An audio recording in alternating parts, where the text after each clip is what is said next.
In this video, I will be trying to solve the issue which I had of getting 4G connection away from your home's Wi-Fi, so you can browse YouTube, for example, at home because you've got it set up. But it's actually a lot more complicated trying to get YouTube, say, when you're away from your home, because this phone I bought from straight from the website, straight from the OnePlus 5T dealer, OnePlus dealer, and it was sent to my home. It didn't have a SIM card, and I had to separately buy a SIM card from a phone provider like Virgin, and I've got a year's contract. The thing is, like I said, if you leave your home's Wi-Fi area, you won't be able to browse anything like YouTube. You'll still be able to make calls.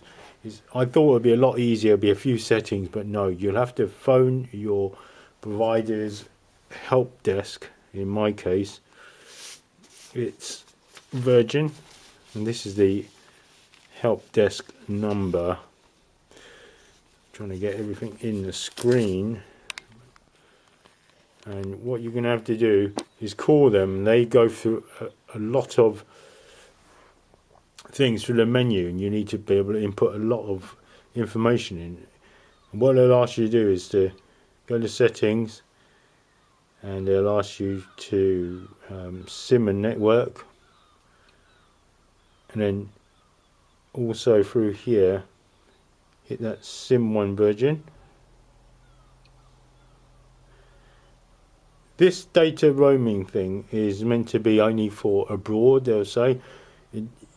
Data roaming is only when you go to another country, that's when it really counts.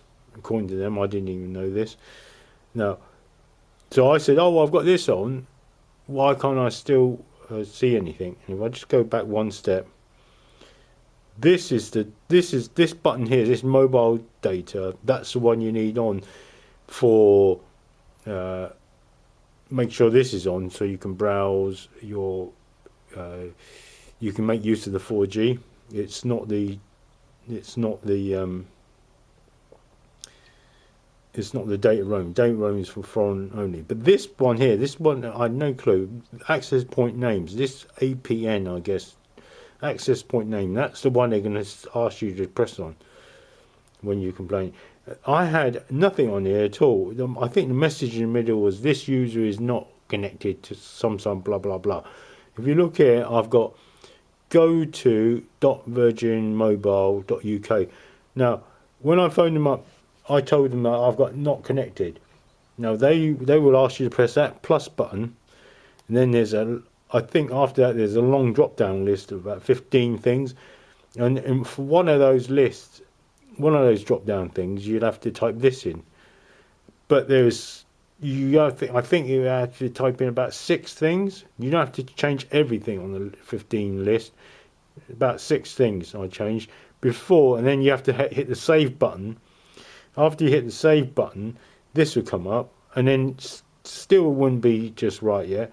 You have to back out, turn it off, turn this mobile data off, and then turn it back on, and then bingo, then it all works.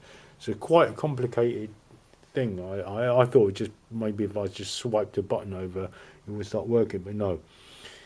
So if you've got any problems, phone up your particular network provider and go through this system. If they're pretty good, which I think Virgin is pretty good, they'll be able to help you. Right, thanks for watching this video. I know it's frustrating, that's why I made this video. I was quite frustrated. I thought, hang on a minute, it's because I bought the phone from the provider themselves that this wasn't already set up.